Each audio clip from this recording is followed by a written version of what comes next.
Од 70.000 денари за градежен инженер до 30.000 за шофер за тие што сакаат да работат на изградбата на новите автопати. Наместо изведувачот Бехтел и ЕНКА, јавното предпријатие за државни патишта објави оглас за привремено вработување на работници за изградбата на 4 делници од коридорите 8 и 10.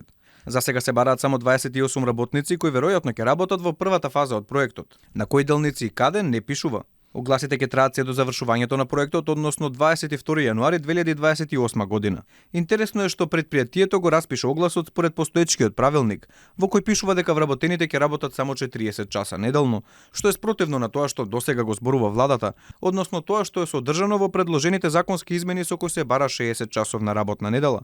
Правилникот вели дека кандидатите за работните позиции мора да се македонски државјани, па нејасно е како ќе се остварат најавите на премиерот Ковачевски за увоз на работници од странство ако не се донесат законските измени. Во нашата држава ние имаме закони кои што важат, доколку се донесат законски решенија кои што ќе предвидат други услови за работа, тогаш ќе се аплицираат тие други услови за работа. Инаку и сега кај нас, согласно со законски решенија, може да се работи повеќе од 40 часа, односно 50 часа.